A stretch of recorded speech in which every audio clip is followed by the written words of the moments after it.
Shalom saudara pendengar saudara rohani yang dikasihi Tuhan Yesus Kristus. Selamat datang di Renungan Rohani malam hari ini. Selamat malam, saya berdoa agar saudara sehat selalu. Semoga Roh Kudus hadir di tengah kita saat ini.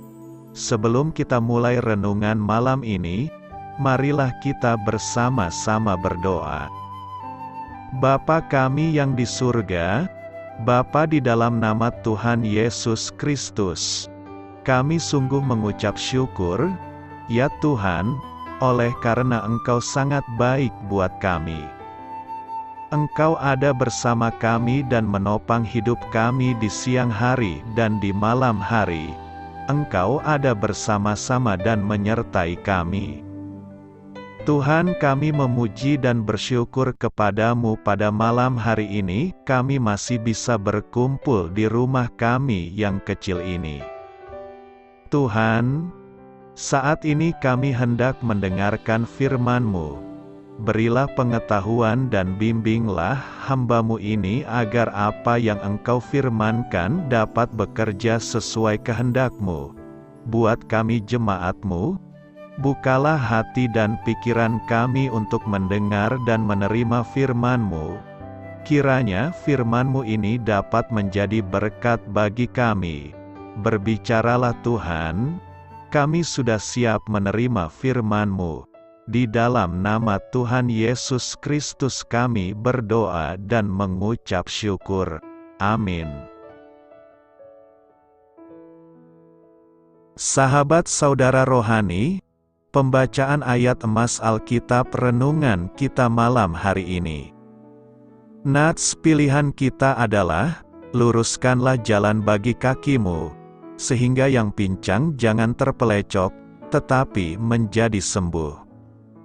Tertulis dalam kitab Ibrani 12 ayat 13, kata kunci renungan pada malam ini adalah pembuat jalan. Dan bacaan kita pada malam ini terambil dari kitab Ibrani 12 ayat 12 sampai dengan ayat 24. Sebab itu kuatkanlah tangan yang lemah dan lutut yang goyah, dan luruskanlah jalan bagi kakimu, sehingga yang pincang jangan terpelecok, tetapi menjadi sembuh. Berusahalah hidup damai dengan semua orang dan kejarlah kekudusan. Sebab tanpa kekudusan tidak seorang pun akan melihat Tuhan. Jagalah supaya jangan ada seorang pun menjauhkan diri dari kasih karunia Allah, agar jangan tumbuh akar yang pahit yang menimbulkan kerusuhan dan yang mencemarkan banyak orang. Janganlah ada orang yang menjadi cabul atau yang mempunyai nafsu yang rendah seperti Esau, yang menjual hak kesulungannya untuk sepiring makanan. Sebab kamu tahu, bahwa kemudian, ketika ia hendak menerima berkat itu, ia ditolak, sebab ia tidak beroleh kesempatan untuk memperbaiki kesalahannya, sekalipun ia mencarinya dengan mencucurkan air mata. Sebab kamu tidak datang kepada gunung yang dapat disentuh dan api yang menyala-nyala, kepada kekelaman, kegelapan dan angin badai, kepada bunyi sangkakala dan bunyi suara yang membuat mereka yang mendengarnya memohon, supaya jangan lagi berbicara kepada mereka, sebab mereka tidak tahan mendengar perintah ini, bahkan jika binatang pun yang menyentuh gunung, ia harus dilempari dengan batu. Dan sangat mengerikan pemandangan itu, sehingga Musa berkata, "Aku sangat ketakutan dan sangat gemetar."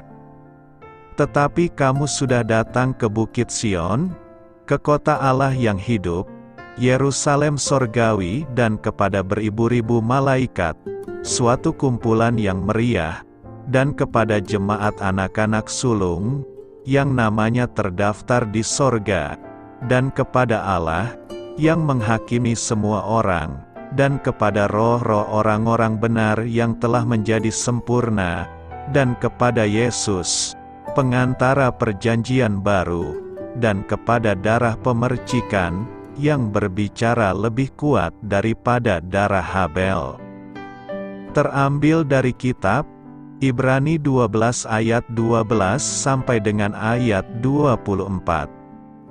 Topik dari ayat emas renungan kita adalah hidup yang dipersembahkan bagi Allah meninggalkan warisan kekal.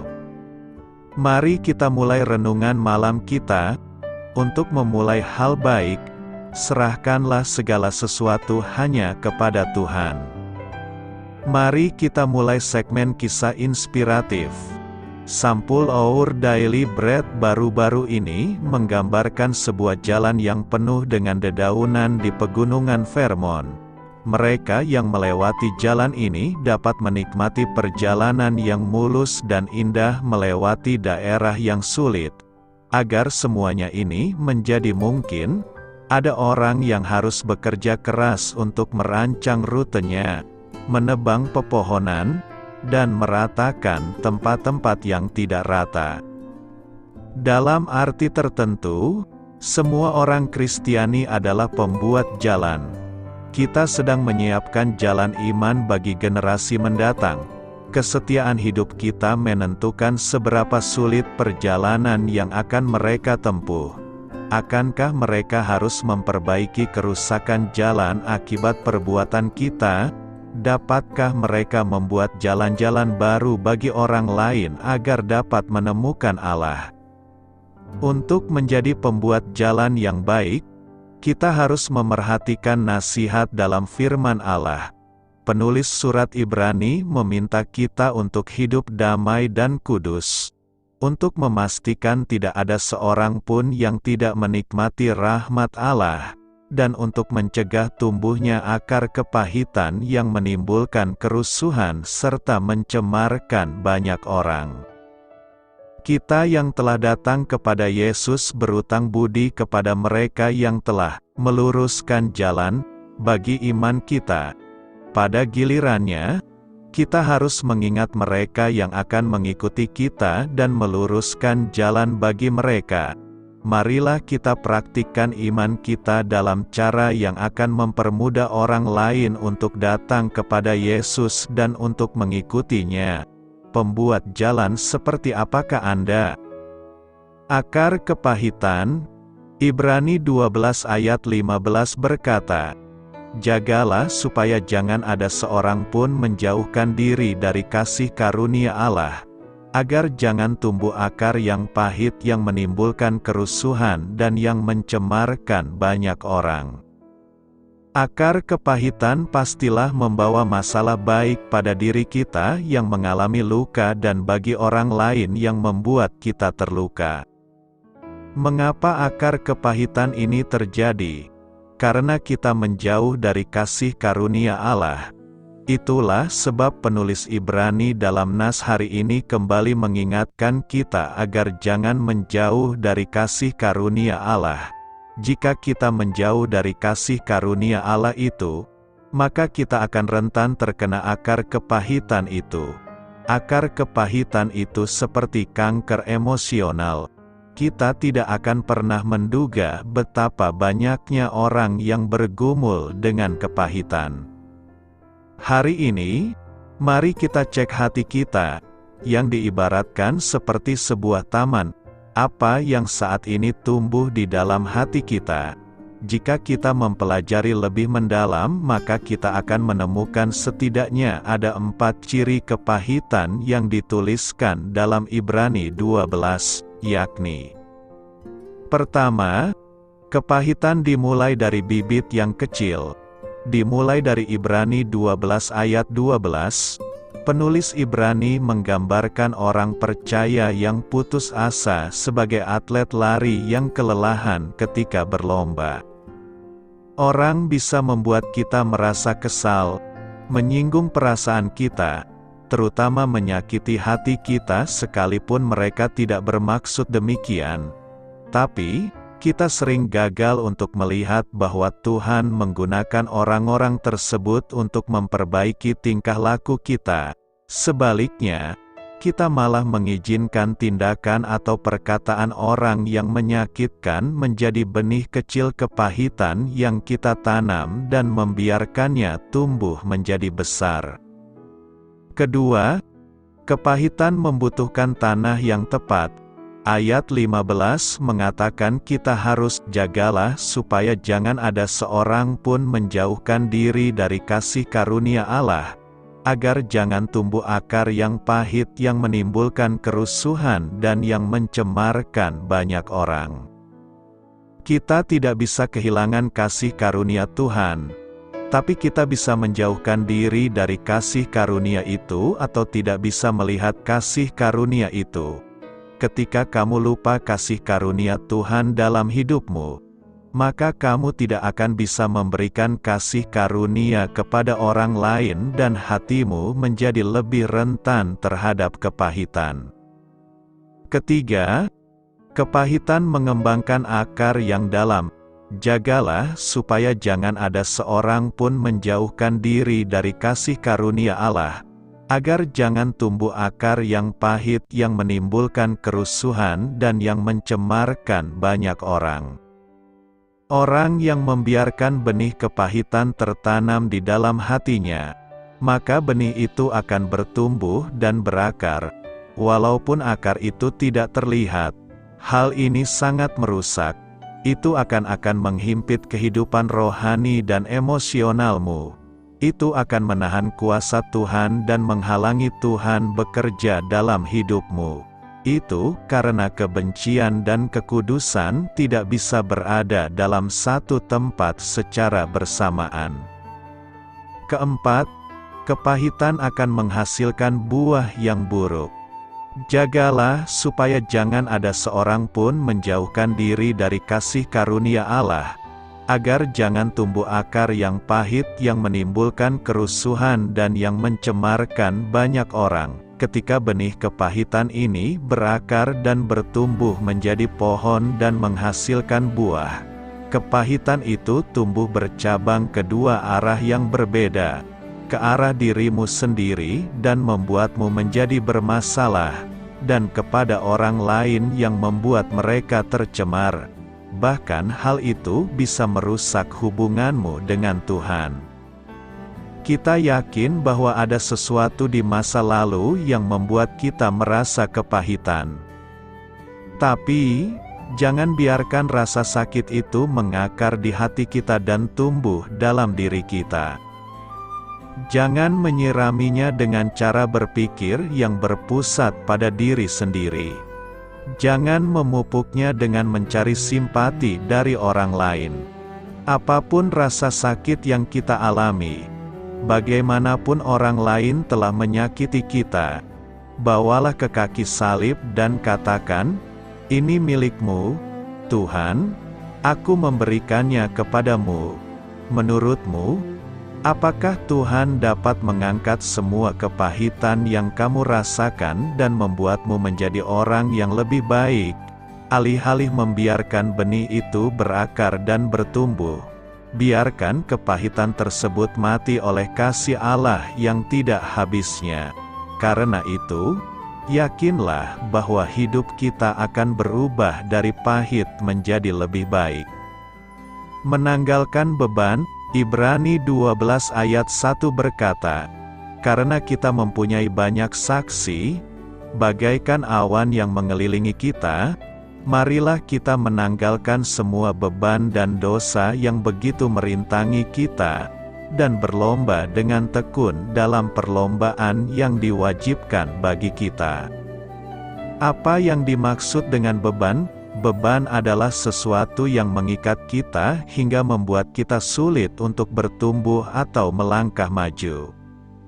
Sebuah beban bukanlah dosa, meski pada titik tertentu beban itu bisa berubah menjadi dosa.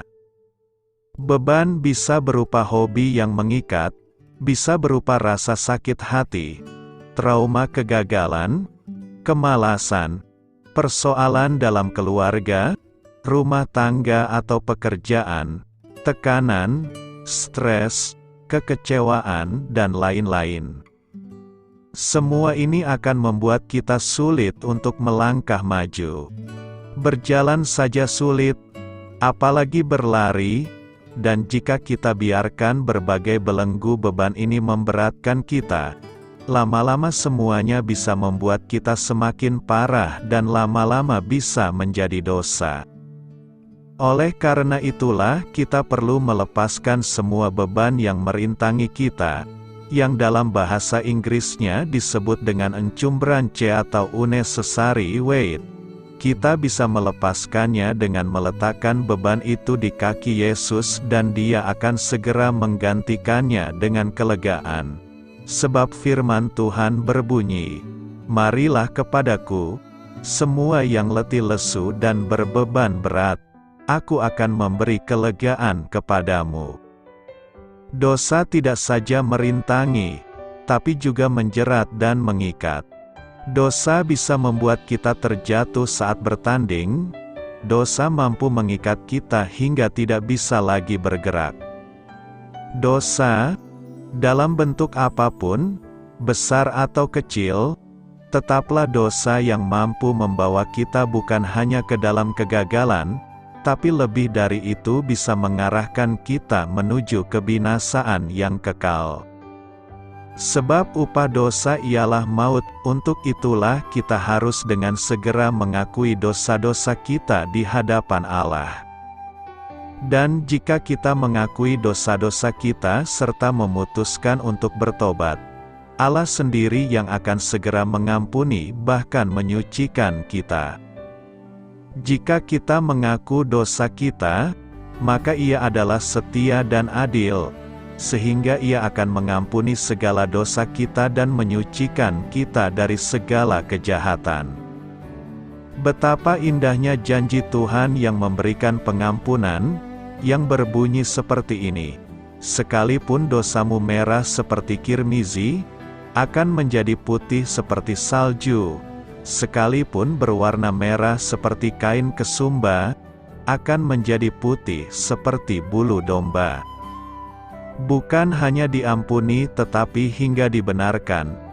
Apa yang perlu kita lakukan adalah datang kepadanya dengan hati hancur, membawa dosa-dosa kita ke hadapannya, mengakui semuanya dan melakukan pertobatan penuh, berbalik arah dan Tuhan pun akan segera mengaruniakan pengampunan total. Siapkah kita untuk menjadi pemenang atas setiap beban dan pergumulan yang kita hadapi? Marilah kita lepaskan segala beban yang merintangi juga dosa-dosa yang mengikat kita. Semua itu sanggup memperlambat, menghambat hingga menggagalkan kita untuk memenangi perlombaan iman dalam kerajaan Allah. Lepaskan semuanya, dan berlarilah. Raihlah mahkota kehidupan di depan sana yang telah menanti kita. Tanggalkan semua beban dan dosa agar kita mampu berlari dengan baik. Bagaimana kita menasihati satu sama lain setiap hari? Tidak ada orang Kristen yang sendirian dalam tubuh Kristus. Semua orang percaya mempunyai tanggung jawab untuk saling memberi semangat setiap hari. Waspadalah, saudara-saudara, jangan ada di antara kamu yang mempunyai hati yang jahat dan tidak percaya karena meninggalkan Allah yang hidup, tetapi saling menasihati setiap hari, selagi masih disebut hari ini, supaya jangan ada di antara kamu yang menjadi keras hati karena tipu daya dosa.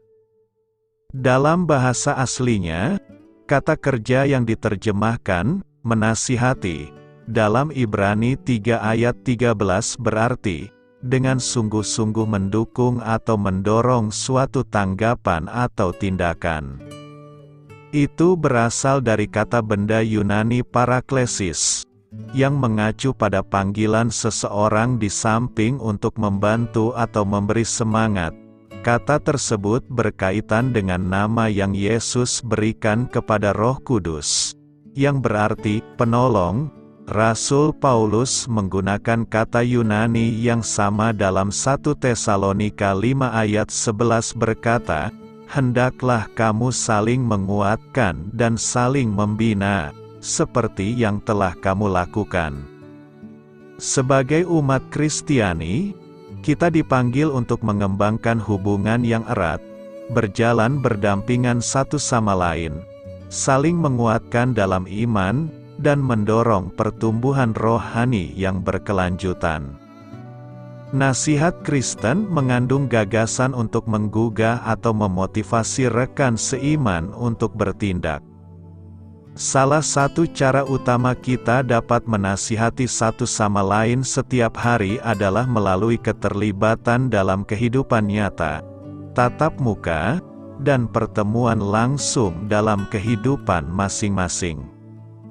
Kemudian dalam Ibrani, penulisnya menulis, "Dan marilah kita memikirkan bagaimana kita dapat saling mendorong dalam kasih dan perbuatan baik, dengan tidak menjauhkan diri dari pertemuan-pertemuan, sebagaimana kebiasaan beberapa orang, tetapi saling menguatkan dan lebih-lebih lagi, menjelang hari itu mendekat, kita tidak bisa saling menasihati setiap hari jika kita tidak bersekutu setiap hari dengan orang percaya lainnya." Paulus berdoa memohon kesempatan untuk bertemu dengan orang-orang percaya di Roma, dengan menulis, "Sebab aku rindu mengunjungi kamu supaya aku dapat memberikan kepadamu suatu karunia rohani yang akan menolong kamu bertumbuh kuat di dalam Tuhan." Saat kita berkumpul, aku ingin menyemangati imanmu, namun aku juga ingin terdorong oleh imanmu. Saling menasihati adalah tujuan utama persekutuan Kristen. Dalam Kisah Para Rasul 11 ayat 22-23, gereja di Yerusalem mengutus Barnabas, yang namanya berarti anak pemberi semangat atau nasihat, untuk menginspirasi dan membentengi jemaat di Antiokhia. Ketika dia tiba dan melihat apa yang telah dilakukan oleh kasih karunia Allah, dia bergembira dan mendorong mereka semua untuk tetap setia kepada Tuhan dengan segenap hati mereka. Umat Kristiani saling menasihati setiap hari melalui penggunaan karunia rohani. Dalam Roma 12 ayat 3-8, Paulus mengajarkan bahwa sebagai anggota tubuh Kristus, kita semua adalah milik satu sama lain dan oleh karena itu, saling membutuhkan. Dari limpahan kasih karunia-Nya, Tuhan memberikan kita karunia yang berbeda-beda untuk membangun satu sama lain. Memang benar, salah satu karunia rohani ini adalah nasihat.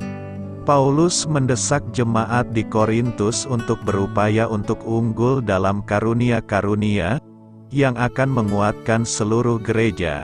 Jika kita memisahkan diri dari tubuh, kita akan kehilangan karunia-karunia ini.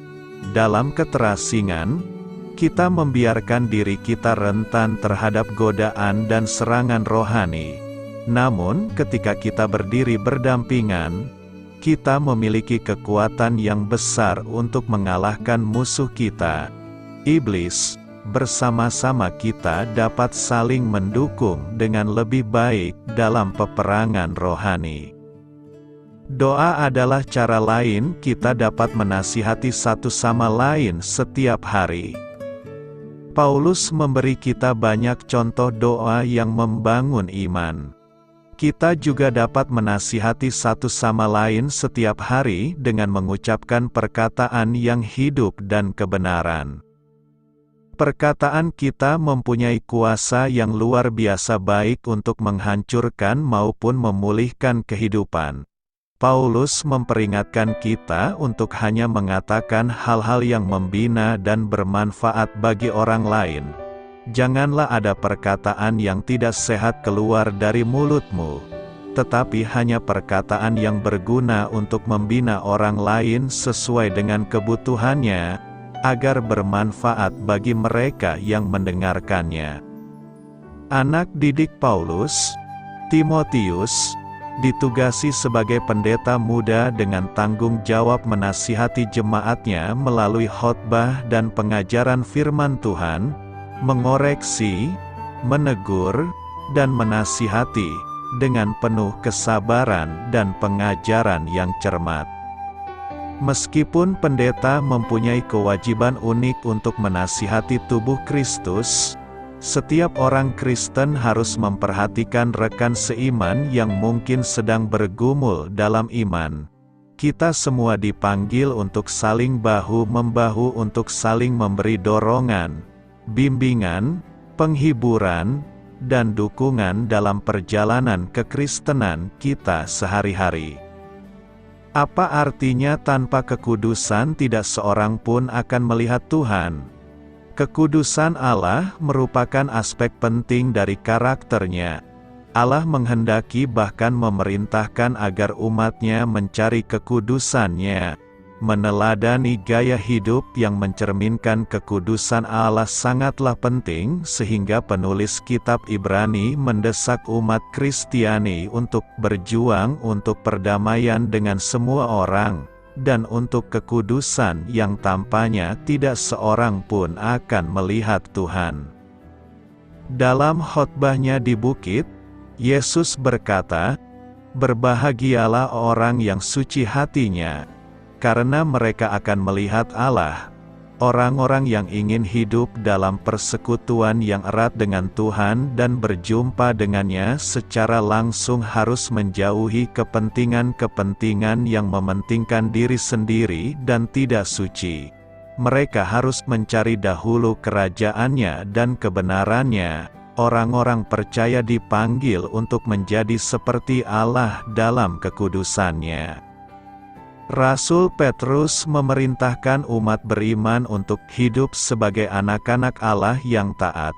Jangan kembali ke cara hidup lama Anda untuk memuaskan keinginan Anda sendiri. Anda tidak tahu apa-apa saat itu.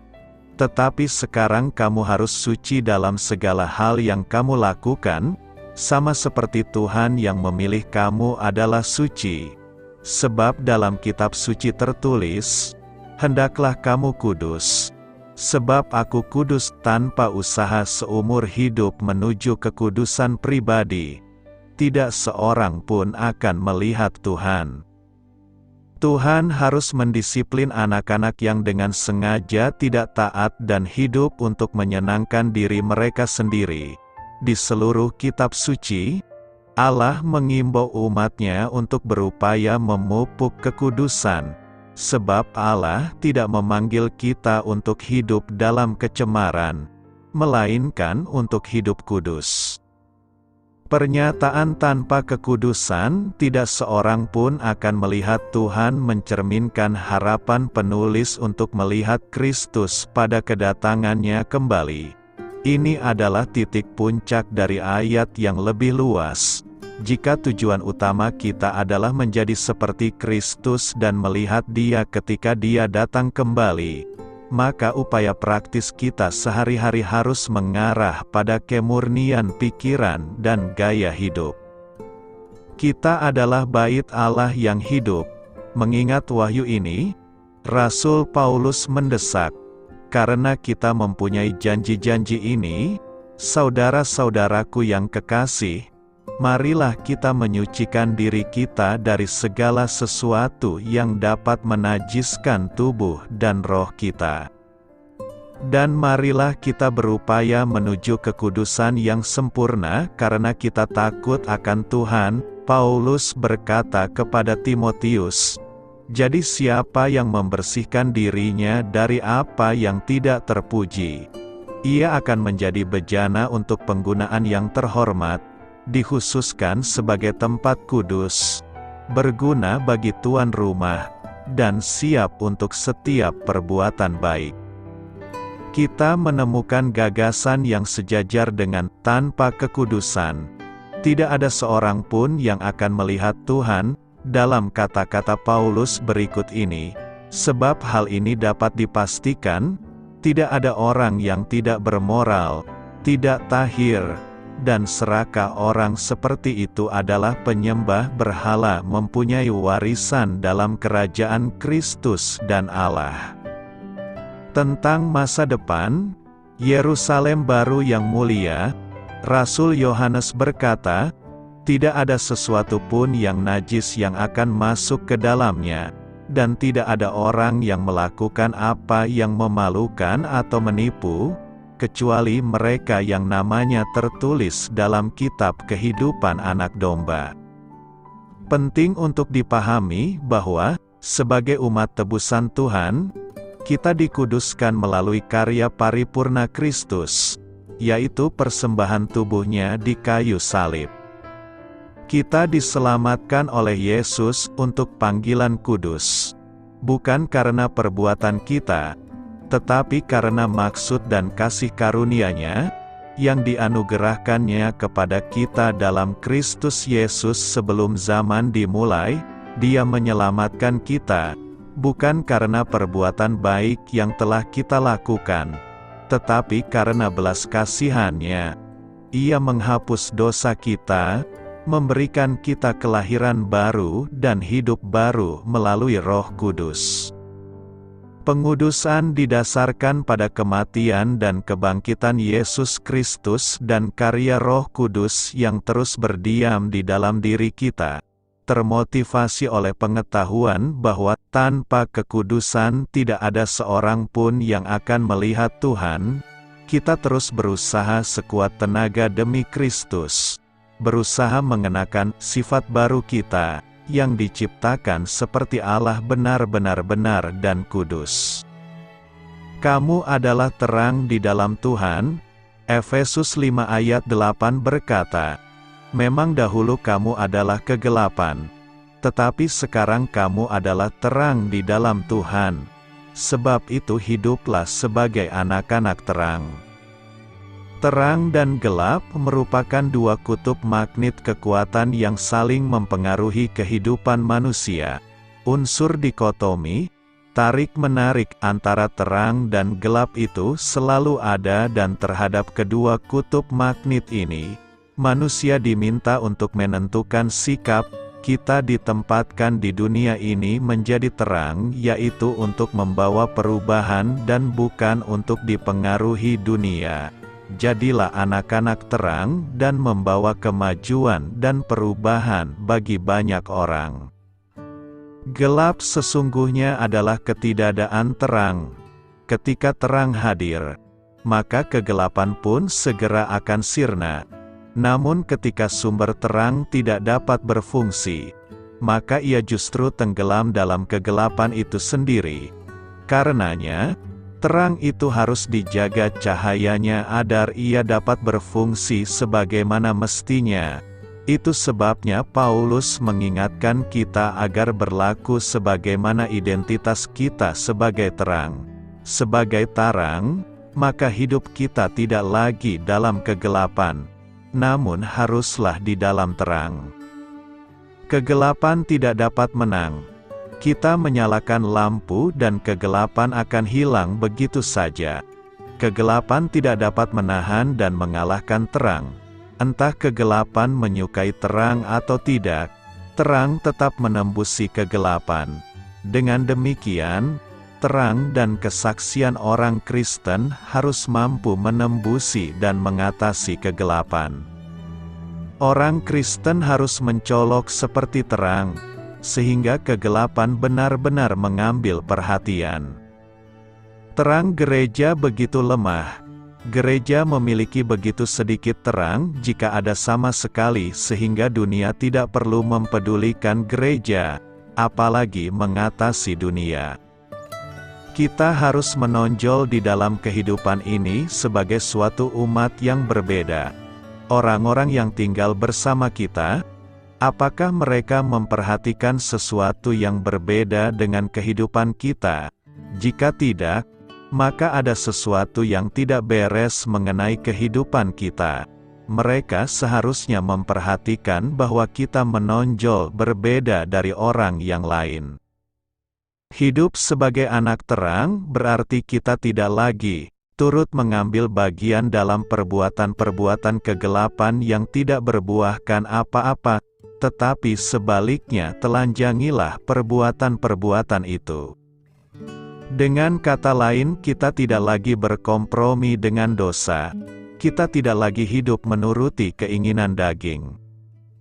Perbuatan daging telah nyata, yaitu percabulan, kecemaran, hawa nafsu, penyembahan berhala, sihir, perseteruan, perselisihan, iri hati, amarah, kepentingan diri sendiri, percideraan, roh pemecah, kedengkian, kemabukan, pesta pora dan sebagainya.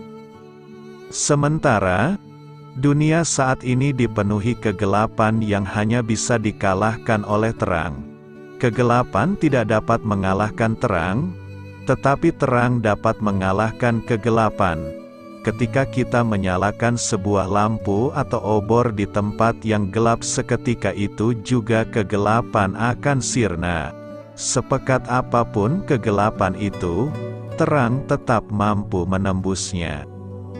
Sebagai anak-anak terang, kita harus mampu menembus dan mengalahkan kegelapan dunia ini, yaitu melalui keteladanan hidup kita, sebab keteladanan itu jauh lebih dahsyat dari kekuatan perkataan.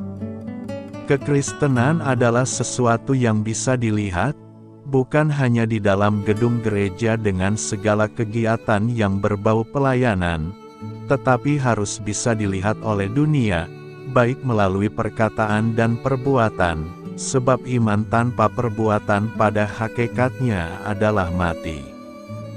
Pertanyaan kita sekarang, apakah konkretnya hidup dalam terang itu? Buah daripada terang sudah sangat jelas dan gamblang, yakni berbuahkan kebaikan dan keadilan dan kebenaran. Itu buah hidup terang. Jika ada orang yang mengaku hidup dalam terang, tapi nyatanya hidupnya tidak membuahkan kebaikan, maka pernyataannya hidup dalam terang patut diragukan. Sebaliknya, jika ada orang mengaku hidup dalam terang, namun tidak melakukan keadilan dan kebenaran, maka sesungguhnya orang itu tidak sedang ada di dalam terang. Sebab orang yang dalam terang tidak akan menutupi kebenaran yang mencerahkan itu dengan bertindak sebaliknya. Kalau bertindak berlainan dari kebenaran, maka orang itu sesungguhnya sedang bersembunyi di dalam pengakuan diri bahwa dirinya adalah terang, padahal sebenarnya gelap. Paulus mengajak kepada pembaca suratnya untuk merefleksikan diri. Apakah kita sudah menjadi terang? Apakah betul kita anak-anak terang? Jika sudah terang, maka yang pertama dilakukan adalah sama-sama merefleksikan identitas diri yang katanya terang dengan standar sejati hidup dalam terang. Dengan demikian bukan sekadar pengakuan, tapi sebuah uji diri. Selanjutnya, jika diri betul sudah ada dalam terang, maka sudah pasti hidupnya mencari perkenanan Sang Terang, Tuhan sendiri, dan bukan orang lain. Hidup dalam terang bukan untuk diterima orang, hidup terang bukan untuk dikagumi dan puji orang, tapi hidup dalam terang adalah mencari perkenan Tuhan. Pengamsal berkata, jalan orang benar itu seperti cahaya fajar, yang kian bertambah terang sampai rembang tengah hari. Karena itu, teruslah hidup dalam terang untuk menerangi dunia sekitar kita. Hidup damai dengan semua orang. Ibrani 12 ayat 14 berkata, berusahalah hidup damai dengan semua orang dan kejarlah kekudusan, sebab tanpa kekudusan tidak seorang pun akan melihat Tuhan. Nas hari ini mengajarkan tentang pentingnya hidup dengan damai dengan semua orang dan mengejar kekudusan. Penulisnya merasa bahwa ini adalah prinsip penting bagi umat Kristen untuk memahami dan menerapkan dalam kehidupan mereka. Dalam ayat ini, ada dua bagian penting. Pertama, berusahalah hidup damai dengan semua orang. Ini mengajarkan umat percaya untuk mencoba hidup dengan damai dan berusaha menjaga hubungan yang harmonis dengan orang lain. Damai adalah nilai penting, dan berusaha hidup dalam damai dengan orang lain adalah cara untuk mengamalkan kasih dan menghindari konflik yang tidak perlu. Kedua, dan kejarlah kekudusan. Sebab tanpa kekudusan tidak seorang pun akan melihat Tuhan. Ini menekankan pentingnya kekudusan dalam kehidupan seorang percaya. Kekudusan berarti hidup dalam kepatuhan kepada ajaran dan prinsip-prinsip iman Kristen. Dalam konteks ini, penulis mengingatkan bahwa tanpa kekudusan, seseorang tidak akan dapat mengalami pengalaman melihat Tuhan atau memiliki hubungan yang mendalam dengannya. Pesan di balik ayat ini adalah bahwa seorang Kristen harus menjalani hidup yang damai dengan sesama manusia sambil mencari kekudusan dalam hidup mereka. Karena hal ini adalah cara yang dianjurkan untuk mempersiapkan diri untuk berhadapan dengan Tuhan di akhir hidup. Penulis ingin mengingatkan pembacanya tentang pentingnya menjalani hidup yang benar dan kudus, serta menjaga hubungan yang damai dengan sesama manusia dalam perjalanan kehidupan iman Kristen. Apa yang perlu direngkan dari nas hari ini? Nas hari ini dapat memberikan sejumlah pelajaran penting yang perlu direnungkan. Pertama, kita harus damai dengan semua orang. Pernyataan ini menekankan pentingnya menjaga damai dengan semua orang. Ini merupakan panggilan untuk hidup dalam kasih dan harmoni, menjauhi konflik yang tidak perlu, dan berusaha untuk memelihara hubungan yang sehat dengan sesama manusia. Ini mengingatkan kita untuk menjalani kehidupan yang penuh dengan pengampunan, toleransi, dan pemahaman terhadap orang lain. Kedua, hiduplah di dalam kekudusan. Ayat ini juga menekankan pentingnya mengejar kekudusan dalam hidup kita. Kekudusan mengacu pada hidup sesuai dengan ajaran dan nilai-nilai yang diajarkan dalam agama. Dalam konteks ini, dalam iman Kristen, ini mencakup hidup dalam kepatuhan kepada Tuhan, menghindari dosa, dan berusaha untuk hidup yang benar di matanya. Karena itu, hiduplah dengan damai, mengejar kekudusan, dan menjalani hidup yang benar dalam pandangan Tuhan. Beritakanlah Injil kepada segala makhluk, hormatilah semua orang. Selamat beristirahat malam dalam kasih setia Tuhan. Doa saya menyertai saudara sekalian, mari bertumbuh dalam iman bersama saudara rohani. Saya memberkati Anda agar sewaktu Anda mencarinya dari Dia, Bapa Surgawi Anda akan memberikan bagi Anda roti harian Anda. Dalam nama Yesus Kristus, Tuhan yang berkuasa atas alam semesta dan menuntun kita kepada iman yang menyelamatkan, Tuhan Yesus menyertai senantiasa. Terima kasih sudah berkenan mendengarkan renungan malam saudara rohani. Tuhan memberkati. Amin.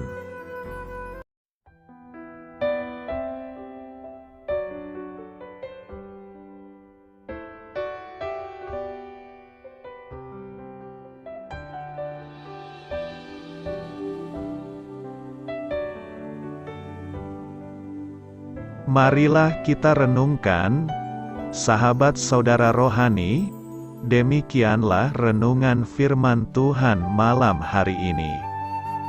Semoga menjadi berkat di dalam hidup kita dan menjadikan kita pribadi yang lebih baik. Sebelum kita beristirahat pada malam hari ini, marilah kita berdoa. Bapa kami yang di surga, Bapa di dalam nama Tuhan Yesus Kristus, Kami sungguh mengucap syukur, ya Tuhan, oleh karena Engkau sangat baik buat kami.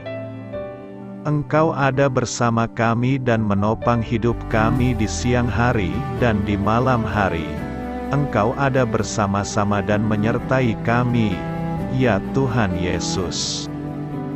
Kami mengucap syukur untuk firman-Mu, ya Tuhan, yang memberikan kami kekuatan dan menyadarkan kami bahwa kami tidak perlu takut dengan gelap dan malam.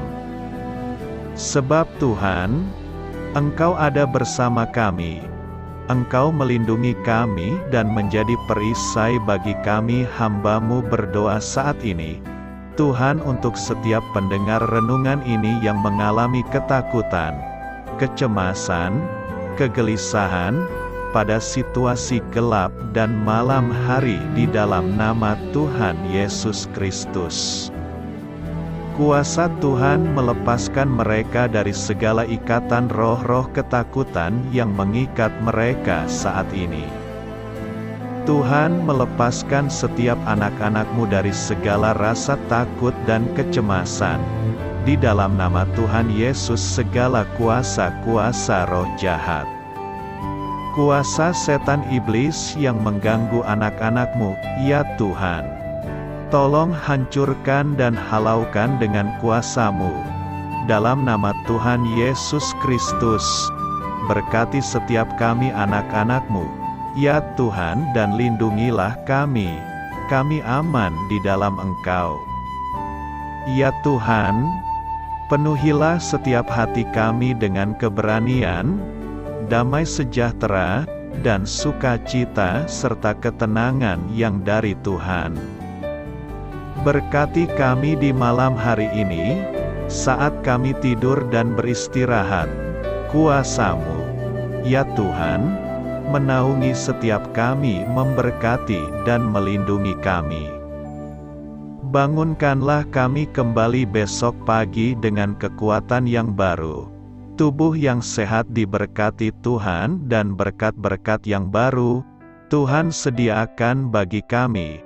Terima kasih, ya Tuhan, kami sungguh mengucap syukur untuk firman-Mu yang menguatkan kami. Dalam nama Tuhan Yesus Kristus Juru Selamat kami, Bapa kami yang baik, kami mengucap syukur dan berdoa haleluya. Amin. Biarlah firman Tuhan menjadi pengingat untuk kita semua, bahwa tuntunan dari Roh Kudus akan selalu memberi jalan keluar bagi setiap permasalahan hidup kita, dan memberi kedamaian di hati kita. Amin. Sampai jumpa di renungan malam saudara rohani berikutnya.